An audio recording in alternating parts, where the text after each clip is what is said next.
क्या उदयपुर शहर के लोगों की संवेदनाएं मर गई हैं? क्या यहाँ के नेताओं की संवेदनाएं मर गई हैं? क्या यहाँ के अधिकारियों की संवेदनाएं मर गई हैं? या फिर क्या हम सब उदयपुरवासी एक ऐसी मानसिक अवस्था में चले गए हैं जहाँ सुख और दुख का अनुभव इंसान की हैसियत देखकर किया जाने लगा है? गरीब होने पर कम दुख होता है और अमीर होने पर ज्यादा, या किसी संगठन और समुदाय के व्यक्ति के साथ अनहोनी होने पर हमारी संवेदनाओं का समंदर उमड़ पड़ता है। मगर मायूसी और लाचारी की जिंदगी जीने वालों के लिए हमारी संवेदनाएं का एक बूंद पानी भी नहीं बचा है। आप भी सोच रहे होंगे कि आखिर आज हम इतनी कड़वी बात क्यों कर रहे हैं? आखिर ऐसी बात क्यों कर रहे हैं जो चुभने वाली है, पसंद नहीं आने वाली है, लेकिन सच से मुंह नहीं मोड़ा जा सकता। जो दिखता है और अनुभव किया जाता है उसकी पीड़ा को शब्दों में बयान नहीं किया जा सकता। हम चाहते हैं कि इस पीड़ा को आप भी अनुभव करें और यदि शर्म का अनुभव करते हुए आंखें छलक आएं तो चुपचाप मदद के लिए अपने हाथ बढ़ाएं। कुछ है गुमनाम मदद जैसी कि आज सबने मिलकर उस परिवार की जिसने अपनी बेटी खो दी। कुछ 10-15 लोग ही मौजूद थे आज उस नन्ही बच्ची के अंतिम संस्कार में जो कल आयड़ में डूब गई थी। पिता दिव्यांग है, माँ और भाई भीख मांग कर सड़कों पर ही जीवन बसर कर रहे हैं। पिता और माँ की मानसिक अवस्था ऐसी नहीं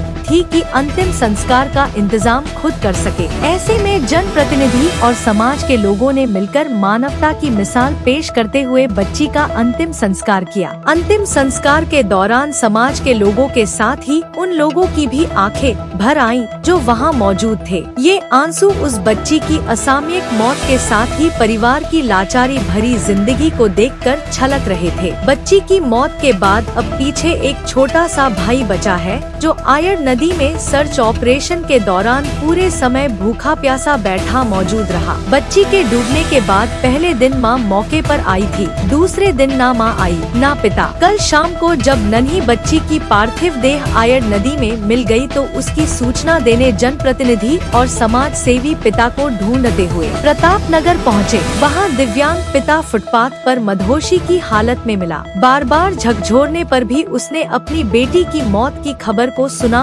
सा कर दिया। इसके बाद बच्ची की माँ को खबर दी गई तो वह भी लाचारी के साथ फूट फूट कर रो पड़ी। जनप्रतिनिधि और समाज के लोगों ने मिलकर आज अंतिम संस्कार की तैयारियां की और बहुत भारी मन से बच्ची को अंतिम विदाई दी। बच्ची की विदाई के बाद कुछ सवाल पीछे छूट गए जो हमने मौके पर महसूस किए। हम चाहते हैं कि आप भी उन सवालों का हिस्सा बने ताकि दर्द का रिश्ता जोड़ा जा सके, मदद के हाथ बढ़ाए जा सके। पहला सवाल ये है कि आखिर 28 घंटे के सर्च ऑपरेशन के दौरान एक पार्षद को छोड़कर कोई भी जनप्रतिनिधि मौके पर क्यों नहीं आया? कोई भी बड़ा प्रशासनिक अधिकारी मौके पर क्यों नहीं आया? जबकि आम तौर पर इसी शहर में हम देख रहे हैं कि किसी के डूबने की खबर पाते ही रात को विधायक सर्च ऑपरेशन देखने और टीम का हौसला बढ़ाने मौके पर चले जाते हैं। किसी हादसे का शिकार हुए लोगों से मिलने कलेक्टर एसपी से लेकर बड़े बड़े जनप्रतिनिधि चले जाते हैं। यही नहीं, यदि बात किसी संगठन या समुदाय की हो तो प्रदेश और राष्ट्रीय स्तर के नेताओं का जमावड़ा लग जाता है। पानी में डूबकर अकाल मौत का शिकार हुई इस बच्ची की तलाश के दौरान कोई बड़ा नेता या अधिकारी नहीं आया। यही नहीं, हम सबके लिए यह शर्म और डूब मरने की बात है कि सर्च ऑपरेशन के दौरान उस बच्ची का छोटा सा आंसू बहाता उदास और मायूस भाई भूखा प्यासा नदी किनारे बैठा रहा। उसको पास ही ठेला लगाने वाली एक महिला ने खाना खिलाया, पानी पिलाया और ढांढस बंधाया। क्या यह काम हम सबको, हमारे तथा कथित महान नेताओं को और प्रशासनिक अधिकारियों को नहीं करना था जो ना जाने कितने मुखौटे लगाकर बैठे हैं? सच्चाई तो यह है कि सबको चिंता इस बात की है कि आयड़ में बह गए करोड़ों के विकास के कामों की करतूतों की कहीं पोल नहीं खुल जाए। कहीं चुनावों में लोग भाजपा और कांग्रेस से जवाब नहीं मांग ले कि दोनों की मिली भगत से करोड़ों रुपया पानी में क्यों बर्बाद किया गया। चिंता इस बात की है कि कहीं नदी में जाली लगाने का मुद्दा गले की फांस नहीं बन जाए जिस पर अब लोग आपराधिक मुकदमा दर्ज करने की बात करने लग गए हैं। इससे बचने के लिए राजनीतिक आरोप प्रत्यारोपों के दौर शुरू हो गए हैं। हालत ये हो गए हैं कि हेडलाइन मैनेजमेंट की जा रही है और शहर के इन्फ्लुएंसर इन्फ्लुएंसर्स को छवि चमकाने और छवि सुधारने के काम पर लगा दिया गया है। दोस्तों, ये शहर कल भी अपनी गति से चल रहा था, आज भी चल रहा है और कल भी उसी निर्मम अंदाज में चलता ही रहेगा। किसी को कोई फर्क नहीं पड़ता। यहाँ कुछ लोगों को छोड़कर बाकी सब लोग हैसियत और औकात देकर मदद और चिंता करते हैं। अब चिंता उस बच्चे की है